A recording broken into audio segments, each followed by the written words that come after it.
Mientras que algunos piensan que la muerte es el fin de todo, la Biblia dice que después de la muerte viene la resurrección. Sin embargo, Jesús también mencionó que habrían dos resurrecciones. ¿Cuál es la diferencia entre la primera y la segunda resurrección? Está comenzando tu programa Biblia Fácil. Y nos da mucha alegría una vez más saludarte a ti que estás viendo este programa, agradecerte porque ahora mismo juntos vamos a colocar nuestra vida y también vamos a dedicar este tiempo para profundizar nuestro conocimiento en las mayores promesas y en la mayor esperanza que Dios tiene para nuestra vida. Bienvenido una vez más, un grande abrazo para ti, nuestro cariño para ti, gracias por entrar en contacto con nosotros, contarnos tu experiencia, solicitar el curso bíblico. Ya sabes que puedes solicitar el curso totalmente gratis, el curso Enseñanzas de Jesús. Solamente tienes que enviarnos un WhatsApp al más 5512-98-100-1460. Hay muchas personas que ya solicitaron el curso y nos están acompañando con ese estudio fascinante de las enseñanzas de Jesús. Gracias una vez más por formar parte de esta familia que estudia la Biblia. Y gracias a todos los que están participando aquí en esta temporada número 14 de Biblia Fácil. Hoy vamos a hablar qué cosa es lo que sucede después de la muerte. Para poder comprender este tema, las personas pueden visitar nuestro capítulo anterior donde hablamos acerca de la muerte, porque hoy hablaremos sobre la resurrección, que es lo que la Biblia nos enseña que acontecerá después que una persona muere. Entonces, si la muerte es comparada como un sueño, despertar de ese sueño en la Biblia sería resurrección. Y ese tema fascinante vamos a comprenderlo hoy. Y como siempre tenemos el hábito y la costumbre de poder orar para que Dios pueda guiarnos en el estudio de su palabra. Querido Dios, gracias porque junto a miles de personas que están viendo este programa, estamos listos para poder estudiar tu palabra. Y queremos que coloques en nuestro corazón esperanza, salvación, que hoy podamos comprender acerca de la resurrección. Aquella esperanza gloriosa que tenemos, porque sabemos que la muerte no tiene la última palabra, no es el punto final. Es apenas una pausa en nuestra existencia, mas hoy queremos comprender por qué existen dos resurrecciones. Tu Santo Espíritu nos ilumine en este estudio, en el nombre de Jesús. Amén. Hoy vamos a hacer un breve repaso de aquello que nosotros ya vimos en el programa anterior. Sin embargo, vamos a encontrar algunos detalles o vamos a añadir algunos detalles para ver lo que Jesús enseñó sobre la resurrección. ¿Qué cosa es la resurrección? Hay un texto que es extraordinario. Allí en el libro de Salmos 116, 15, dice así: estimada es a los ojos de Jehová la muerte de sus santos. Aquí ya hablamos quién es un santo. Santo no es aquel que nunca peca. Santo es aquel que aprende a caminar con Jesús diariamente. Y Él es quien santifica, y Él es quien transforma, y Él es quien nos fortalece. Una persona que camina con Dios, dice la Biblia, estimada es a los ojos de Jehová la muerte de sus santos. ¿Por qué? Porque una persona que muere con Cristo en la vida, que tomó decisiones correctas en la vida, cuando muere solo descansa de este mundo de dolor, descansa del sufrimiento y entra en el estado de inconsciencia, el cuerpo se vuelve polvo, hasta el día que Jesús regrese y esa persona resucita. Y resucita ahora para una eternidad sin dolor, sin más sufrimiento. Es por eso que el texto dice, estimad es a los ojos de Jehová la muerte de sus santos. ¿Y por qué? Esto es porque todos aquellos que creemos en Jesús tenemos esperanza. Y la esperanza va más allá de la muerte. Vamos al libro de Apocalipsis, capítulo 1. ¿Cómo me fascina imaginar este encuentro cada vez que leo Apocalipsis, capítulo 1? Jesús ya había ido para el cielo y uno de los discípulos que recostaba su cabeza en el pecho de Jesús se llamaba Juan, aquel que le transformó el carácter de discípulo del trueno o de hijo del trueno a discípulo del amor. Un día se encuentra ya anciano. Él era muy joven cuando era discípulo de Jesús. Yo creo que quien más sintió, entre los que más sintieron la ausencia de Cristo cuando fue al cielo, uno de ellos fue Juan. Juan tenía la confianza extrema, imagínate, de poder recostar la cabeza en el pecho de Jesús. Incluso él menciona, cuando se menciona a sí mismo en su libro, él dice, es el discípulo a quien Jesús amaba. ¡Qué extraordinario! Sin embargo, él está envejeciendo, ya está en la parte final de su vida. Dice allí que a Juan, para poder silenciar su voz, incluso quisieron matarlo. Allí le dieron una orden para que él pueda morir en un perol de aceite hirviendo, mas Dios preservó su vida. Y al ver de que no podían matar a un profeta, a un siervo de Dios, lo desterraron a una isla llamada Patmos. Y ahí estaba solo, supuestamente desterrado, condenado para que pueda morir. Sin embargo, allí recibió la mayor revelación que nos da tanta esperanza, que es el libro de Apocalipsis. Y es impresionante la manera como Jesús se presenta. Y en el versículo 18, miren lo que dice, Apocalipsis capítulo 1, versículo 18, versículo 17. Cuando lo vi, caí a sus pies como muerto, y él puso su diestra sobre mí, diciéndome, no temas, yo soy el primero y el último, el que vive. Estuve muerto, pero vivo por los siglos de los siglos. Amén. Qué lindo. Estuve muerto, pero resucité. Y es por eso que allí dice, tengo las llaves de la muerte y del Hades. Presten atención acá. Llave en profecía significa autoridad. Llave. Quien tiene la llave tiene la autoridad. Y Jesús se presenta a Juan y le dice, no tengas miedo, Juan. Si tú tienes miedo a morir, le está diciendo, no temas a la muerte. Por dos razones. La primera razón es que yo vencí a la muerte. Un día estuve muerto y resucité. Y si yo vencí a la muerte, quiere decir que tengo, la segunda razón, autoridad sobre la muerte. Por eso dice, tengo las llaves de la muerte y del Hades. ¿Por qué dice de la muerte y del Hades? Hades es sepultura. Muerte es dejar de existir.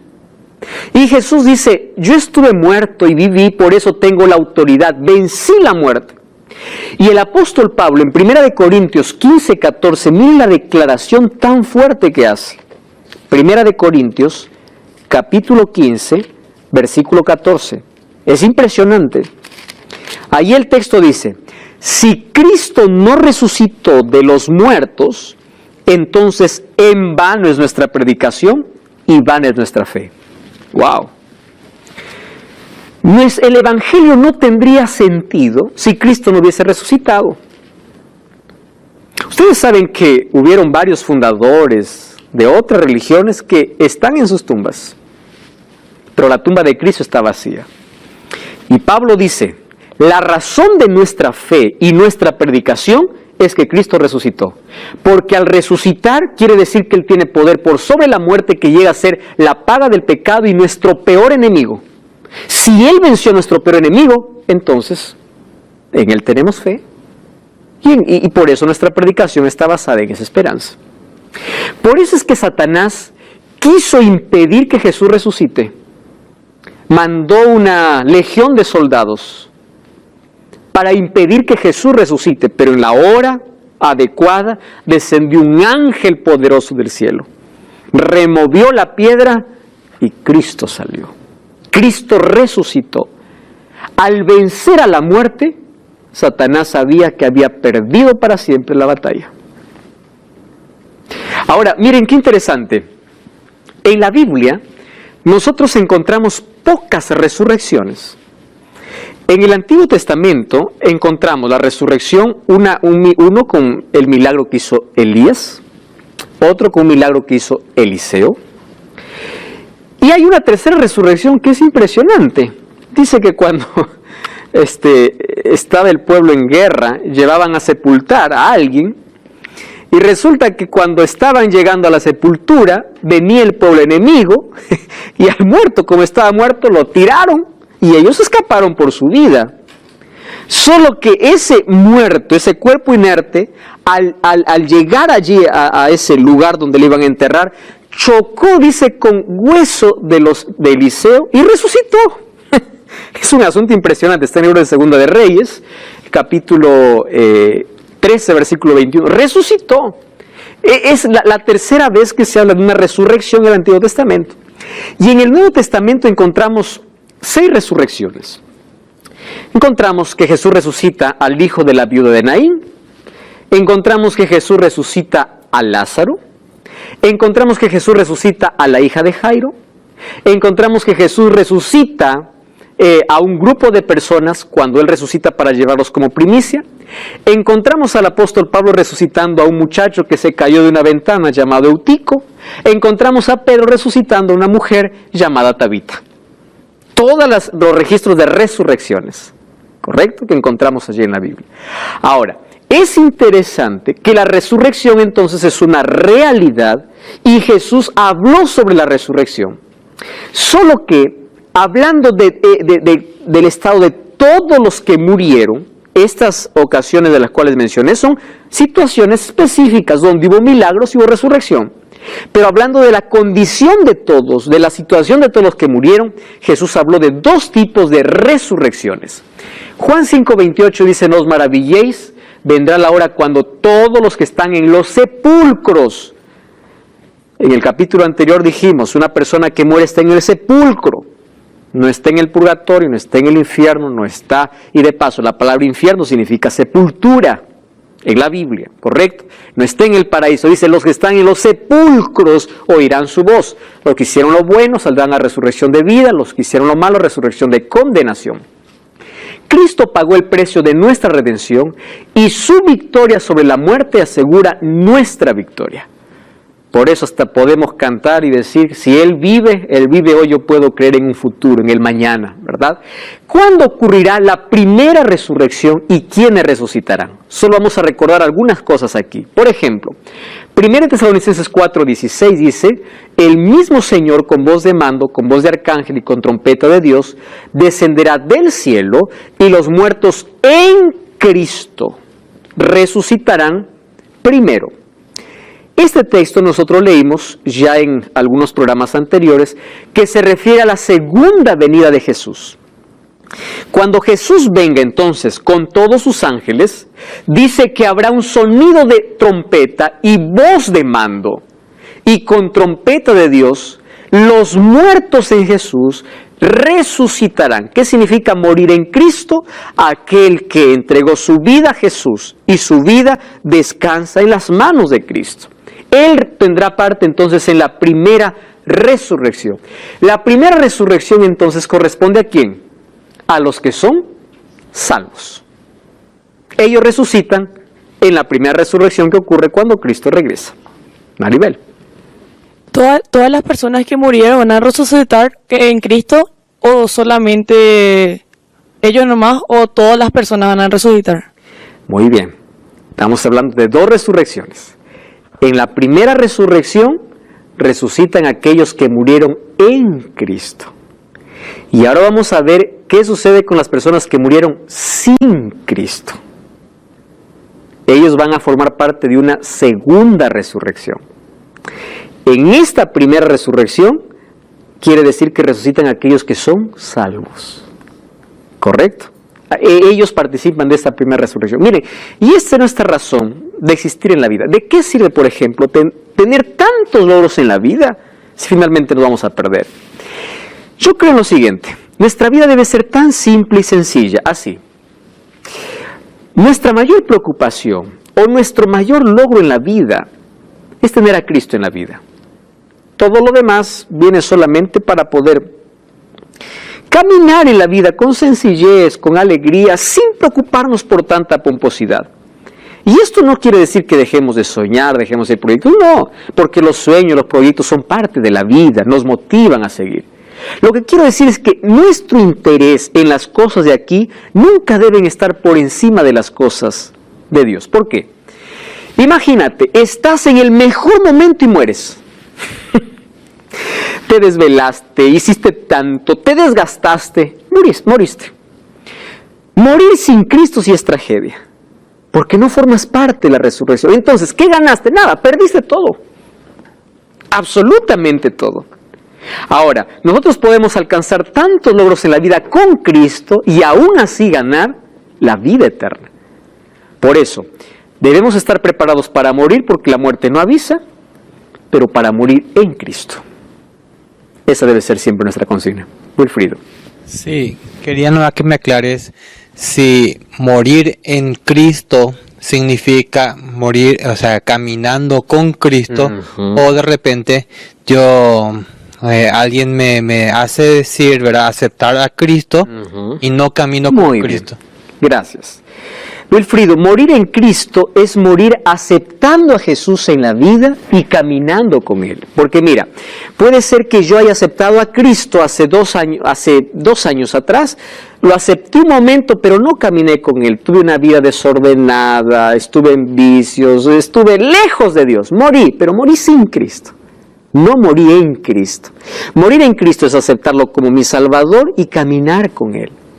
Todos los días, una relación diaria con Cristo. Es por eso que el mayor objetivo de nuestra vida debe ser buscar una relación diaria con Dios. ¿Correcto? Para que si sucede algo, la muerte no nos sorprenda como tragedia, sino como esperanza. Incluso Pablo nos va a enseñar a llorar con nuestros difuntos. Dice, ustedes no lloren como aquellos que no tienen esperanza. ¿Por qué? Uno que tiene esperanza llora, que es normal, natural el dolor que siente. Pero las lágrimas son diferentes, recordando que un día vas a volver a abrazar a ese ser querido. La primera resurrección es de los salvos. 1 Tesalonicenses 4:17 también dice que los vivos serán transformados y juntos seremos arrebatados. Ojo, juntos, no es que los muertos ya están arriba. Juntos seremos arrebatados juntamente con ellos. Entonces, existe un arrebatamiento, pero no es en secreto. Existe un arrebatamiento glorioso, porque todos seremos arrebatados para recibir, dice, a Cristo o al Señor en el aire, y así estaremos para siempre con el Señor. ¡Qué gloriosa esperanza! ¿Qué transformación extraordinaria sucederá con los salvos? Ya vimos también, lo vamos a recordar aquí. 1 Corintios 15:51 dice, os digo un misterio, no todos dormiremos, pero todos seremos transformados. En un abrir y cerrar de ojos, a la final trompeta, porque se tocará la trompeta. Los muertos serán resucitados incorruptibles y nosotros seremos transformados. Cuando dice que serán resucitados incorruptibles, ya mencioné que significa que serán resucitados sin defectos, ni mentales, ni morales, ni espirituales, ni físicos. Serán resucitados perfectos. Y aquellos que esperan vivos a Jesús serán transformados para también llegar a ser perfectos. ¿Correcto? Llegaremos allí recién a la perfección. Nuestra naturaleza pecaminosa será arrancada. Es necesario que lo corruptible se vista de incorrupción, lo mortal de inmortalidad. ¿Cuándo somos inmortales? Seremos inmortales cuando Cristo regrese. Allí tendremos un cuerpo glorificado. Y es interesante, a partir de allí no habrá más envejecimiento, sino seremos eternamente jóvenes. Interesante, ¿no? Una eternidad madura. La eternidad reserva tantas sorpresas, pero una persona alcanzará la plenitud de su madurez y así será eternamente. Ahora, ¿qué más nosotros podemos ver aquí? Los salvos serán entonces glorificados, ¿correcto?, cuando ellos resucitan. Ahora, el hecho de que sean transformados no significa que pierden ciertos rasgos o ciertas características, porque en el cielo sí conoceremos a las personas. Conoceremos. La perfección será física porque aparecerán los defectos físicos, pero nosotros mantendremos siempre una identidad, porque en el cielo sí nos reconoceremos. Sabremos quién es Abraham, quién es Isaac, quién es Jacob, quién es fulano de tal, preguntaremos por tal, hablaremos con tal, porque recordaremos, sabremos qué es esa persona, solo que ahora sin defectos. Ahora fíjese, ¿cuándo ocurrirá la segunda resurrección? Apocalipsis 20:5. Ahora vamos a abrir la Biblia porque, mire, este texto es realmente extraordinario para que nosotros podamos comprenderlo. Es aquí donde muchos también han colocado una interpretación extraña sobre la Biblia. Apocalipsis capítulo 20, versículos 5 y versículo 6. ¿Correcto? Apocalipsis 20, 5 y 6. ¿Quién tiene el texto? Por favor, Florencia. Pero los otros muertos no volvieron a vivir hasta que se cumplieron 1000 años. Esta es la primera resurrección. Ok. Bienaventurado y santo el que tiene parte en la primera resurrección. La segunda muerte no tiene potestad sobre estos, sino que serán sacerdotes de Dios y de Cristo y reinarán con él 1000 años. Gracias. ¿De qué habla aquí? De 2 resurrecciones. ¿Y qué dice? Bienaventurados los que resucitan, ¿cuándo? En la primera. ¿Por qué? Porque la segunda muerte ya no tiene poder. Ojo, está hablando de 2 resurrecciones y también de 2 muertes. ¿Cuál es la segunda muerte? La muerte eterna. Porque hoy nosotros podemos morir, pero no eternamente. ¿Correcto? Podemos morir y después resucitar y vivir para siempre con el Señor. Pero la muerte eterna está reservada para ¿quiénes? No reservada. Es la condenación para ¿quiénes? Para aquellos que no resucitan en la primera. Porque en la segunda resurrección resucitan por un momento, volverán a morir, pero eternamente. Esa es la segunda muerte. Cuando Jesús vino a pagar nuestra condenación de pecado, vino para librarnos de la segunda muerte, que es la muerte eterna. Porque finalmente todos seguimos muriendo a pesar de que Jesús murió. Es que la primera muerte es una consecuencia natural del pecado, pero la segunda muerte es una elección. Uno decide. Ahora fíjense, dice que hay un periodo de 1000 años entre la primera y la segunda resurrección. La segunda resurrección entonces, ¿de quién es? De los perdidos. Cuando Jesús regresa, ocurre la primera resurrección. Mientras los santos van al cielo por 1000 años, eso en Apocalipsis lo vemos, es extraordinario ver ese tema. Y de paso te invito a ver Biblia Fácil, Apocalipsis, puedes encontrar con detalles sobre lo que harán los justos en esos 1000 años.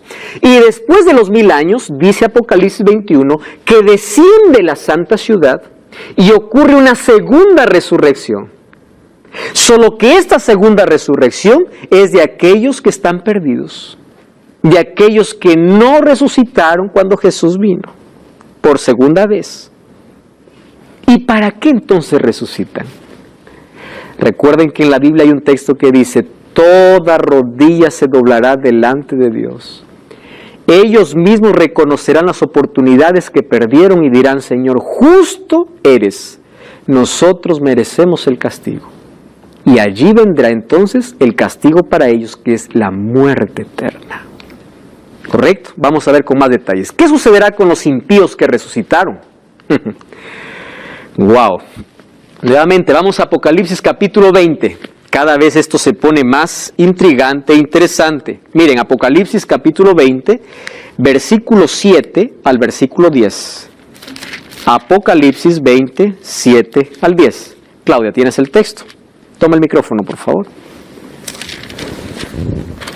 Cuando los 1000 años se cumplan, Satanás será suelto de su prisión y saldrá a engañar a las naciones que están en los 4 ángulos de la tierra, a Gog y a Magog, a fin de reunirlos para la batalla, el número de los cuales es como la arena del mar. Wow.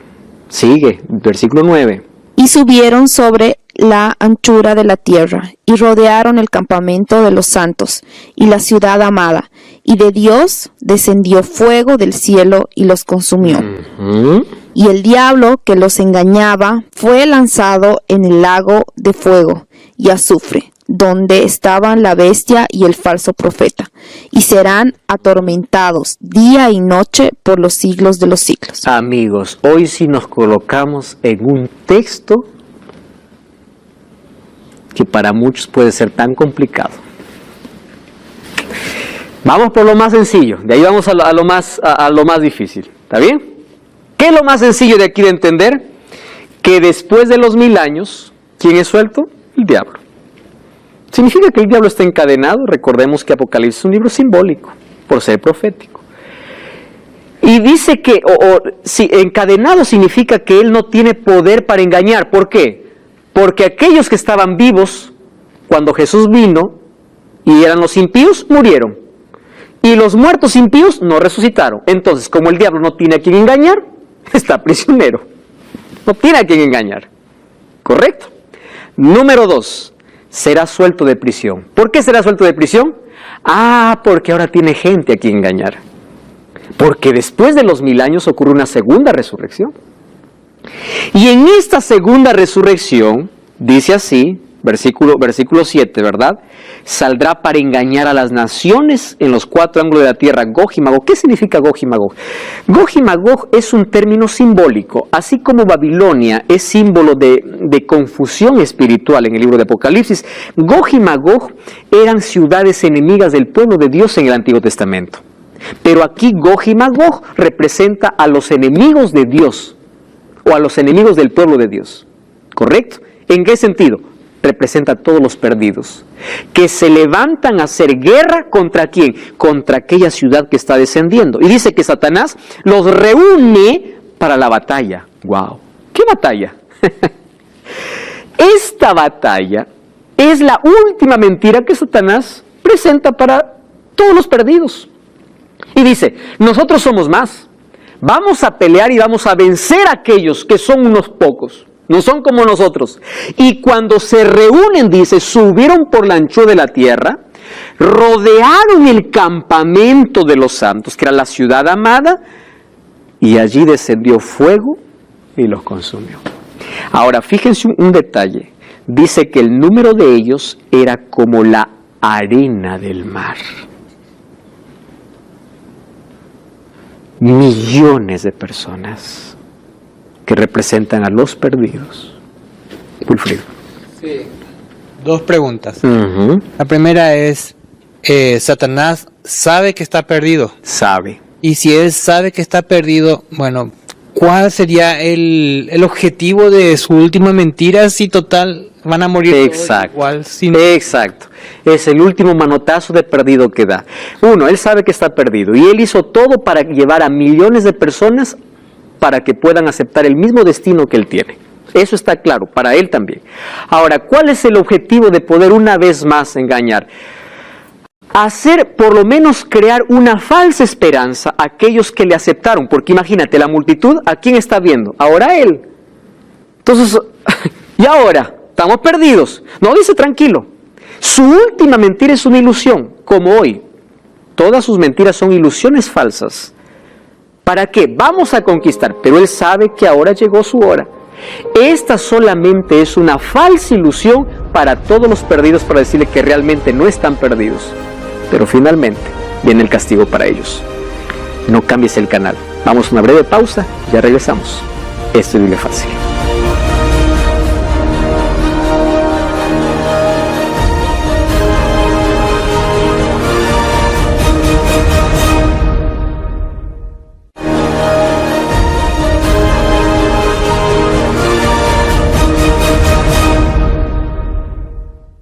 Este es tu programa Biblia Fácil y gracias allí por estar conectado como siempre cada semana. Hoy estamos hablando acerca de la resurrección y dijimos que entre la primera y la segunda resurrección hay un periodo de 1000 años. En la primera resurrección resucitan los que van a ser salvos, los que son salvos, y en la segunda los que están perdidos. Satanás los reúne para poder conquistar la ciudad santa que desciende del cielo, pero es allí donde desciende fuego del cielo. Solo que allí tenemos otros detalles. Primer detalle es que el número de ellos es como la arena del mar. Imagínense, ahí está desde Caín, toda la humanidad que está perdida, pero también están los salvos desde Adán, ¿verdad? Ahora fíjense, descendió fuego del cielo y los consumió. El diablo, ojo aquí, que los engañaba, fue lanzado al lago de fuego y azufre donde está la bestia y el falso profeta, y serán atormentados día y noche por los siglos de los siglos. Esta es la palabra que para muchos causa terror y hacen ver que Dios es un Dios sádico. Hoy les voy a explicar qué significa tormento de día y de noche. ¿Correcto? Y es aquí donde algunos ya tienen la confusión. Primero, piensan que esto es el infierno. Y es más, piensan que a este infierno van cuando mueren. Ustedes escucharon personas decir, fue malo, estaré en el infierno, quemándose estará. Porque así dice la Biblia. Están tomando un texto descontextualizado. ¿Por qué? Fíjense aquí. En la Biblia, la palabra infierno aparece como 4 palabras. La palabra Sheol, que significa sepulcro, sepultura, infierno o abismo. Aparece 62 veces en el Antiguo Testamento. ¿Qué es infierno? Lugar donde van los muertos. ¿Correcto? En el concepto bíblico. Número 2. Hades, lugar de muertos, está en el Nuevo Testamento, es la palabra griega. También hay otra palabra, Gehenna. Gehenna viene del Valle de Hinón. El Valle de Hinón estaba fuera de Jerusalén, era un lugar, un basural. Allí botaban la basura todos los días, incluso dice que había muertos, de aquellos que ya sus familiares no les daba importancia, los cuerpos eran colocados en el basural. Y como era un basural, había fuego día y noche. De ahí viene la palabra Gehenna. Incluso de allí es traducida en algunas versiones como infierno, tomando aquella imagen. ¿Correcto? Y viene la palabra tártaros, que significa oscuro, abismo de prisión, en 2 de Pedro 2:4, que representa ángeles que están en tinieblas morales. Ojo, infierno, entonces, en la Biblia, no es un lugar de tormento. ¿Qué cosa es infierno? Sepultura. ¿Correcto? Ahora, número 2. ¿Existirá un lago de fuego? Sí, pero no ahora. ¿Cuándo será? En el futuro. Y ese lago de fuego está reservado ¿para quién? Para los impíos. Pero aquí viene el otro concepto. ¿Los impíos van a estar sufriendo eternamente? Muy buena pregunta. Y allí viene la teología del miedo. Yo sirvo a Dios porque no quiero estar en el infierno. ¿Qué es infierno? Sepultura. Correcto. Entonces no quiero estar en el lago de fuego. ¿Por qué? Porque ahí uno va a estar eternamente sufriendo. Eso es lo que dice la Biblia. Vamos a ver. Acompáñenme entonces. Apocalipsis es escrito en un lenguaje simbólico. ¿Están de acuerdo conmigo? Simbólico. Préstenme atención aquí a los detalles que voy a decir. ¿Qué tipo de Dios es este que yo les voy a mostrar ahora? ¿Cuál es el carácter de Dios? Dios es amor. ¿Estamos de acuerdo? Ahora, ¿cómo Dios va a ser amor si Dios, aquel que se rebela y no lo obedece, lo va a torturar eternamente? Escúcheme acá. Dime, ¿es justo que una persona que pecó 80 años, una eternidad sufra? Solo pecó 80 años. Sufra eternamente porque pecó 80 años. Hay algunos que presentan a Dios como un Dios que se complace en ver que aquel que no le obedece se está quemando. Ese no es el Dios que la Biblia presenta. La Biblia no presenta un Dios sádico. La Biblia presenta un Dios de amor. Pastor, pero la Biblia dice que será en el fuego y será atormentado día y noche. Muy bien, vamos a descifrar esto, pero vamos por partes. Dios es justo. Y Dios no va a torturar a una persona por la eternidad si solamente pecó 300 años. O 100 años, o 80 años.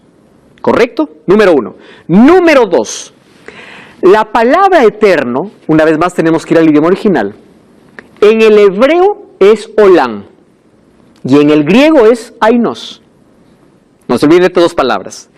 ¿Qué significa eterno en la Biblia? Abran su Biblia, por favor. Primera de Crónicas, capítulo 28, versículo 4. Primera de Crónicas, ¿está bien? Capítulo 28, versículo 4. Vamos allí, Primera de Crónicas, 28, 4. Y después vamos a leer 29, 27. ¿Estamos juntos? Dice así, miren acá lo que dice la Biblia. Sin embargo, Jehová el Dios de Israel, présteme atención acá, me eligió de la casa de mi padre para que fuera rey de Israel perpetuamente o eternamente. ¿Saben quién está hablando aquí? Salomón. ¿Qué cosa está diciendo? Jehová me eligió para ser rey eterno.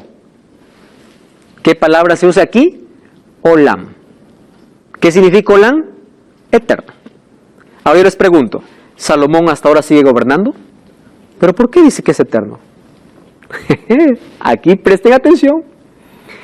La palabra Olam o la palabra Ainos, que es eterno, va a depender su duración de acuerdo al objeto al cual esté ligado. Por ejemplo, si la palabra eterno está ligado a una persona, significa es eterno mientras esa persona vive. ¿Correcto? Pero si la palabra eterno está ligado a Jesús, a Dios, es eterno, eterno, porque Dios es eterno. Pero si está ligado al ser humano, significa que es eterno mientras dure. Claro, Salomón fue eternamente rey, porque él fue rey hasta que murió. Él fue eternamente, pero fue eterno mientras él vivió. ¿Me están comprendiendo aquí la primera comprensión de la palabra? Entonces, miren, en el libro de Mateo capítulo 25 dice así: Dios enviará a los de su derecha a la vida eterna y a los de su izquierda al fuego eterno. Ojo, se está repitiendo la palabra eterno, eterno. Presten atención aquí. La vida eterna, ¿a quién está ligado? A Dios. Entonces es eterna, eterna, sin fin. Pero el fuego eterno está reservado ¿para quién? Para el pecador. ¿Qué significa? Que es eterno mientras él dure. Entonces, cuando caiga el fuego para destruir a los impíos, será eterno mientras la materia resista o mientras el cuerpo dure. Y en la Biblia nosotros encontramos que habrá grados, ojo aquí con lo que estoy diciendo, existirán aquí grados de consecuencias. Por ejemplo, algunos sufrirán un poco más que otros. El último en ser, o el que demora más en ser quemado, será Satanás y sus ángeles. Pero los seres humanos serán castigados de acuerdo a su rebelión, a su rebeldía. Mientras el cuerpo dure, algunos serán difuminados rápidamente. Eterno. ¿Eterno en qué? Eterno en consecuencias. ¿Me entienden aquí? La palabra eterno significa acabó con el cuerpo y el fuego hizo una eternidad de aquella consecuencia. Algunos pueden decir, no, pastor, eso yo no lo creo.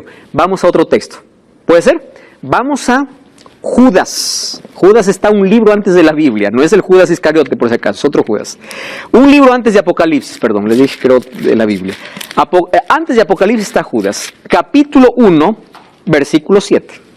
Sodoma y Gomorra y las ciudades vecinas, las cuales de la misma manera que aquellos habiendo fornicado e ido en pos de vicios contra la naturaleza, fueron puestas por ejemplo, sufriendo, ¿qué cosa dice? El castigo, ¿qué castigo dice?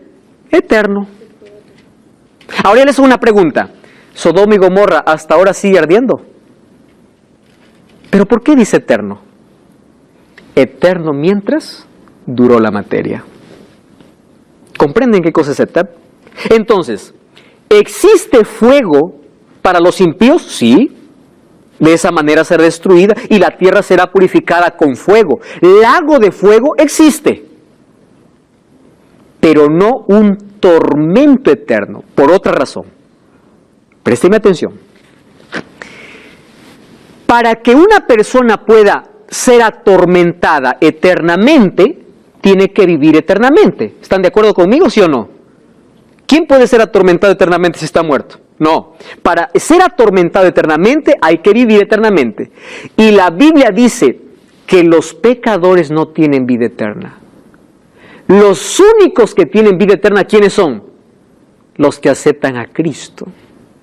Entonces, si la vida eterna es solamente para los que están en Cristo, significa que los pecadores no tienen vida eterna, entonces no pueden ser atormentados eternamente. Porque para ser atormentado eternamente habría que vivir eternamente. ¿Sí o no? Juan 3:16, ¿qué cosa dice? Porque de tal manera amó Dios al mundo, que dio a su Hijo unigénito, para que todo aquel que en él cree no se pierda, mas tenga vida eterna. Y aquel que no acepta a Jesús, no tiene vida eterna. Y si no tiene vida eterna, ¿cómo va a ser atormentado eternamente? Por eso la doctrina del miedo, que es la doctrina del infierno eterno, de que una persona cuando muere va al fuego va a sufrir por toda la eternidad, desvirtúa el carácter de Dios. Miren, vamos a Mateo 11, les voy a dar otra razón. Me encanta esto, Mateo capítulo 11, versículo 21, dice así: ay de ti Corazín, ay de ti Betsaida, si en Tiro y en Sidón se hubieran hecho los milagros que han sido hechos en vosotros, hace tiempo que se hubiesen vestido de ceniza y se hubiesen arrepentido. Pero os digo que, miren lo que dice, en el día del juicio será más tolerable el castigo para Tiro y Sidón que para vosotras. ¿De qué está hablando? De que algunos sufrirán más que otros. Pero nadie sufrirá eternamente. Cuando habla de fuego eterno o de tormento eterno, está hablando de eterno en consecuencias. Es eterno mientras dure, porque recuerden las dos palabras, olán y ainos. ¿Qué significa? Si esa palabra está ligada a algo que perece, es eterno mientras dura. Pero si esa palabra está ligada a Dios, es eterno sin fin. ¿Se entendió aquí? ¿Sí? Muy bien. Entonces los malos sí serán castigados. La tierra sí será purificada con fuego. Pero los malos serán castigados de acuerdo al grado, o las consecuencias vendrán de acuerdo a su desobediencia. Además, nosotros no creemos en un tormento eterno. ¿Por qué? Porque para que una persona sea atormentada eternamente significa que tiene que vivir eternamente. Y la Biblia dice en 1 Juan 5:12 que solamente tiene vida eterna aquel que tiene a Cristo. Si ellos están perdidos porque no tienen a Cristo, significan que no pueden vivir eternamente. Y si no pueden vivir eternamente, entonces, ¿cómo van a ser atormentados eternamente? Y hay muchos que van a la iglesia solo por miedo.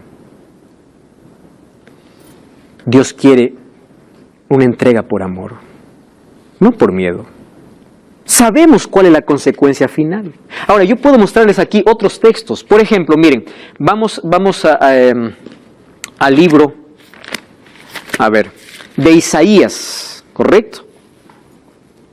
Capítulo 34, versículo 10.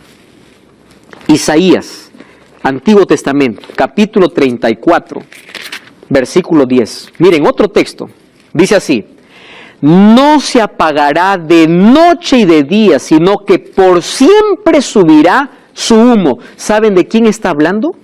Del castigo para Edom. Es decir, serán atormentados para siempre. Eso está diciendo. Pero les pregunto, ¿hasta ahora sigue ardiendo esa ciudad? No.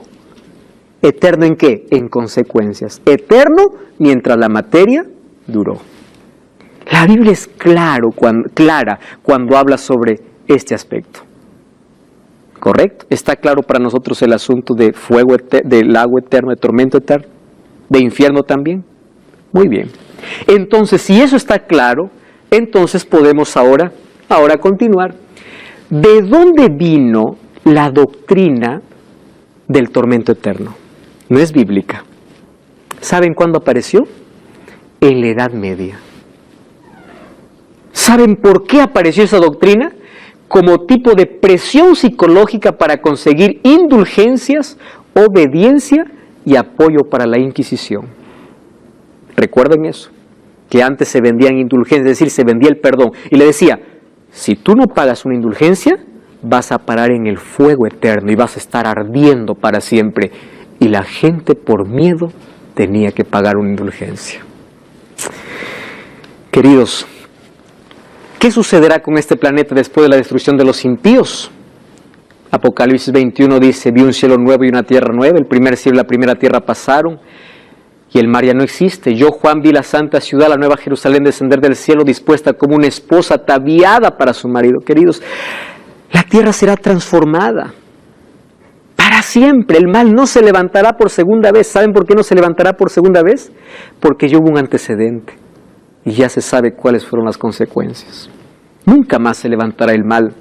Oí una voz del cielo que decía, el tabernáculo de Dios con los hombres morará con ellos, ellos serán su pueblo, Dios mismo será su Dios, enjugará Dios toda lágrima, todo aquello que nos causa sufrimiento habrá pasado para siempre. Un día tendremos victoria sobre la muerte. Un día las lágrimas se terminarán y se terminarán para siempre. Esta es la tumba de un padre cristiano que tuvo que enterrar a su hijo en una silla de ruedas, mientras él estaba en una silla de ruedas. Y él colocó allí una imagen encima de su tumba. Y allí colocó la imagen de un niño sin silla de ruedas, porque él creía en una resurrección. Y en esa resurrección, él resucitaría ya sin necesidad de una silla de ruedas, porque todos los defectos físicos habrán pasado. Todas nuestras lágrimas que hoy derramamos porque enterramos a un ser querido, un día se acabará para siempre. Un día abrazaremos a los seres que perdimos. Un día abrazaremos a los hermanos, a los familiares que perdimos. Pero nuestro mayor gozo será un día poder encontrarnos con Jesús y abrazarlo a Él, y será para siempre. Nosotros tenemos esperanza en la resurrección porque Cristo venció la muerte y Él resucitó. Por eso un día todos los muertos resucitarán. Pero nosotros decidimos en cuál de las dos resurrecciones estar. ¿En la primera o en la segunda? Esa es una decisión. Tú escuchaste la historia de una mujer que cuando iba a morir llamó al pastor y le dijo: pastor, yo quiero preparar mi funeral en vida. Quiero que se cante tal himno, se lea tal versículo, que me vistan de mi vestido más hermoso, pero quiero dos cosas más. En mi mano izquierda quiero que ponga mi Biblia. Hasta ahí todo estaba bien, el pastor estaba anotando, pero le dijo algo más. Quiero que en mi mano derecha ponga un tenedor. Y el pastor se asustó y dijo: ¿pero por qué un tenedor? Y él le dijo: mire, pastor, toda la vida cuando estaba en la iglesia y había reuniones sociales, yo era quien llevaba el postre. Y cuando todos terminaban de almorzar, yo pasaba por todos los asientos diciendo: guarda tu tenedor, porque lo mejor está por venir. Y lo mejor era el postre que llegaba. Y la gente cuando me veía ya sabía que tenía que guardar su tenedor, porque cuando a mí me veía, sabía que yo traía lo mejor. Y si alguien pregunta en mi funeral por qué llevo un tenedor en la mano, recuérdeles a todas las personas que la muerte no acabó conmigo. Lo mejor está por venir. Y lo mejor es una resurrección. Guarda tu tenedor. Guarda tu fe. Aférrate a Cristo. Lo mejor está por venir. Cristo está a las puertas. Él tiene poder sobre la muerte. Él te ama. No importa si le da la espalda, no importa tu condición, no importa cuán manchado estás. Él te ama y Él te quiere dar vida. Y hoy abre sus brazos para decirte: acepta la vida. ¿De qué sirve tanto dolor que puedas tener en la vida cuando finalmente te vas a perder? Acepta a Cristo. Él es vida. Aquel que cree en Jesús vive para siempre. Muy pronto el dolor terminará. Mientras tanto, solo esperamos un poquito más. Probablemente estés perdiendo la fuerza, estés perdiendo la fe, estés perdiendo la esperanza, estés perdiendo el sentido de vivir. Querido, espera un poquito. Muy pronto la noche pasará. Un nuevo día llegará. La esperanza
esa esperanza hoy puede estar en tu corazón. Quiero que aceptes a Jesús como tu Salvador y te entregues a Él. Recuerda, lo mejor aún no ha llegado. Lo mejor está por venir. Por eso acepta a Jesús, entrégate a Él, porque pronto un nuevo amanecer llegará. Y tú formas parte de aquel gran día. Ese Cristo que un día murió en la cruz, vendrá para poder llevar a todos sus hijos. Espera un poco más. ¿Estás a punto de renunciar la fe? ¿Estás triste por alguna situación? Espera un poco más. No renuncies, no tires la toalla. Aférrate a Cristo. Pide que Cristo pueda fortalecerte. Las crisis pasarán, el dolor pasará. Aún la muerte tiene solución, porque aquel que cree en Jesús un día resucitará. Entonces, ¿qué más esperanza puedes tener en la vida? Si esto no es tu esperanza, dime entonces, ¿cuál es tu esperanza? ¿En qué más puedes aferrarte en la vida? Por eso hoy te invito para tomar una decisión de fe. Tú decides en cuál de las dos resurrecciones estar. Tú decides ir al cielo o quedarte. Tú decides qué consecuencia o qué destino tener. Y la decisión que tú vas a tomar va a depender o va a influir o influenciar en el futuro la consecuencia que va a tener. Por eso acepta a Jesús. Entrégate a Jesús. Vive para Jesús. Aférrate a Él. Sus promesas no solamente llenarán tu vida de esperanza y consuelo o fortaleza, sino hará que tu vida tenga sentido. Que un día podrás enfrentar la muerte de manera diferente, sabiendo que pronto Cristo vendrá y todos los sepulcros se abrirán. Y felices aquellos que forman parte de la primera resurrección. Queremos prepararnos nosotros y también entregar nuestra vida a Jesús. Lo queremos hacer. Vamos a orar. Querido Dios, gracias porque hoy una vez más nos dices, espera un poco más, yo estoy yendo para buscarte. Y probablemente no estamos preparados aún para ir contigo. Mas hoy queremos aferrarnos de tu mano. Queremos que tu esperanza puedas colocar en nuestro corazón, que puedas consolar a los afligidos, que puedas dar fortaleza a los desanimados, mas que todos podamos prepararnos para aquel gran día. Hoy queremos vivir contigo por la eternidad. Toma nuestra vida en el nombre de Jesús. Amén.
Amén.